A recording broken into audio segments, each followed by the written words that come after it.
DECONSTRUCTION. What's up, everybody? It's the Hard Deconstruction. You can find us at harddeconstruction.tumblr.com, youtube.com/harddeconstruction, as well as facebook.com/the with your host Comp. And today's episode is The Queefing Dead, Season 4, Episode 9, which is called After, I believe.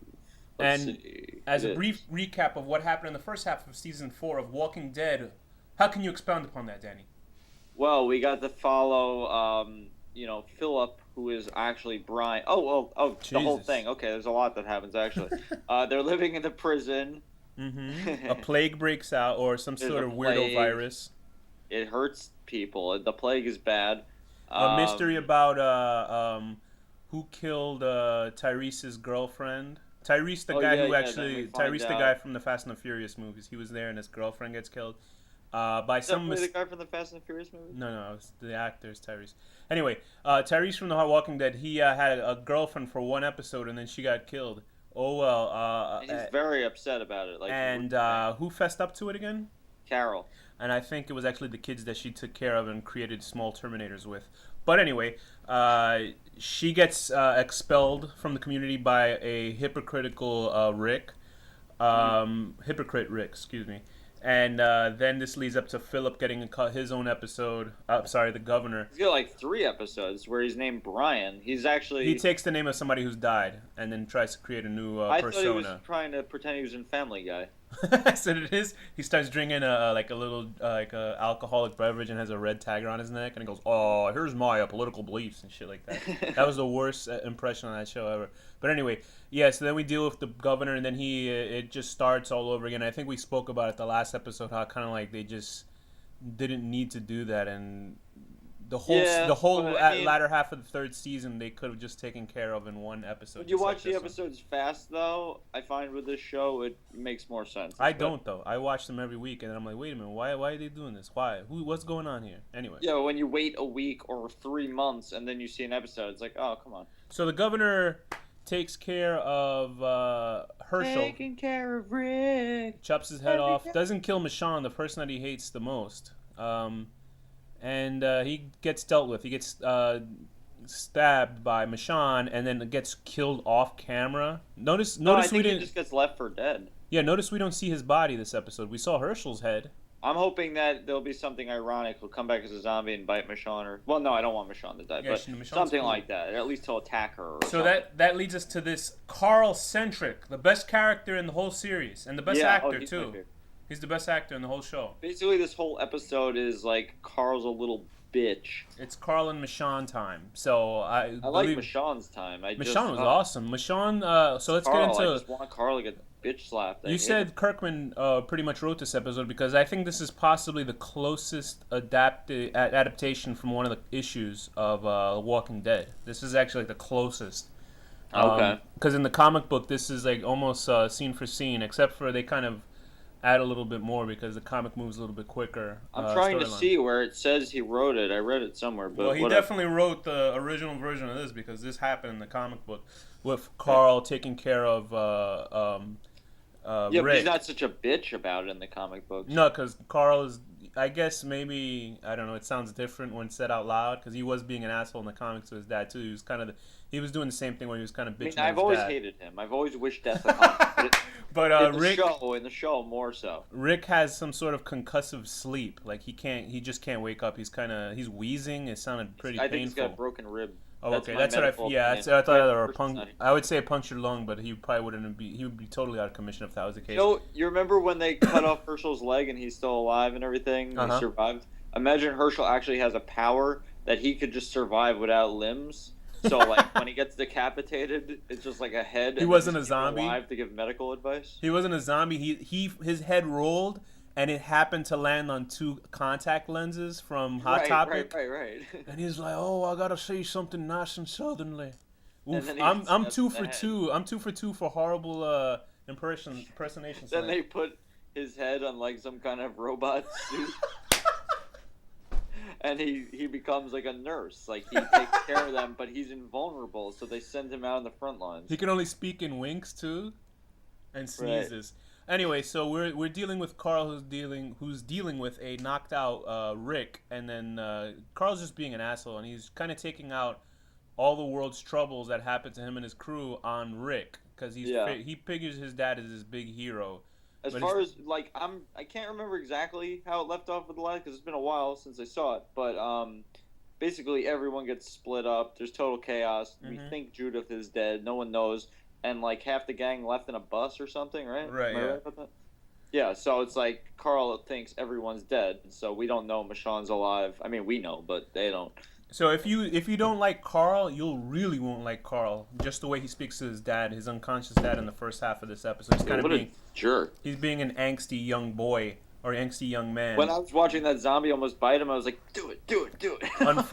I know, I'm kind of wanting him, because I there's one day where I'm fooling myself that he'll be cool like he is in the comic book, but there's something that happens in the comic that I hope happens to this character to fucking make him a little more modest.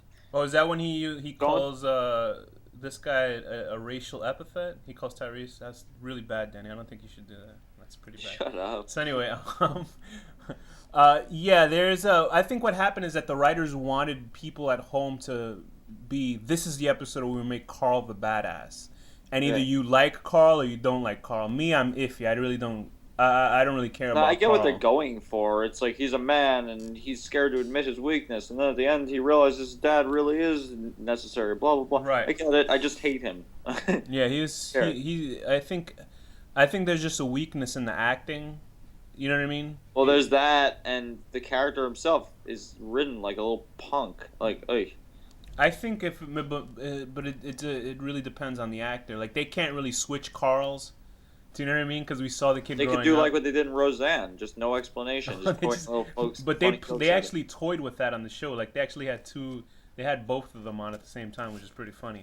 But Carl is kind of like he needs a little bit more of some Juilliard acting lessons or something. You know what had me laughing at the beginning?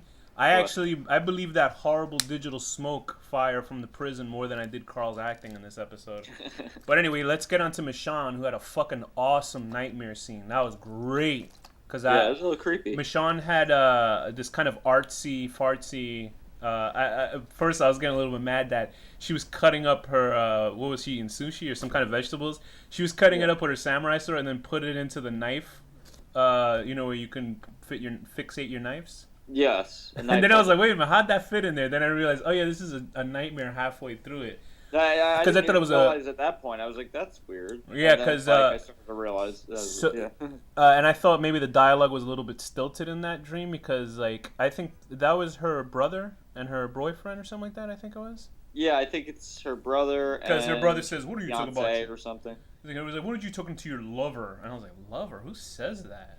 Especially like a brother. I'd be like, "Who's this asshole?" But anyway, I actually liked the brother and the boyfriend characters, the way they spoke. This was like the Cosby Show in the apocalypse. Do you think that they were the same? Because they were like really high class, with the music in the background. Do you think those were the same actors that played the original zombies? No, they totally weren't.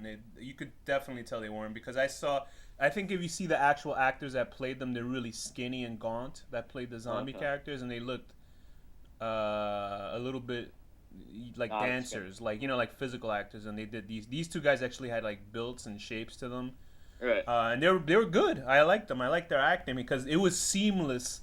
I don't even know if their clothes changed in the shot or it cut away to her and then back to them, and they were like, you see their clothes slightly get more disheveled until their like arms are missing, and then we see Michonne's like cute kid who's for me didn't make any sense. She's a good screamer. That whole nightmare scene was fucking awesome, and we got a nice little peek into Michonne. I wish we had a whole background episode instead of the fucking governor. I could care less about the governor. Michonne's a lot less crazy in this than she is in the comic. Yeah. In the comic book, she's not even crazy anymore.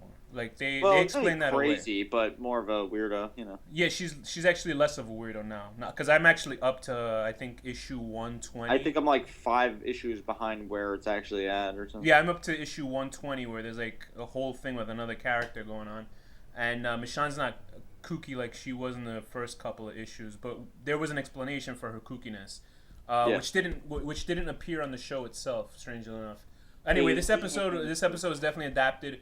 from like in the show when Lori died.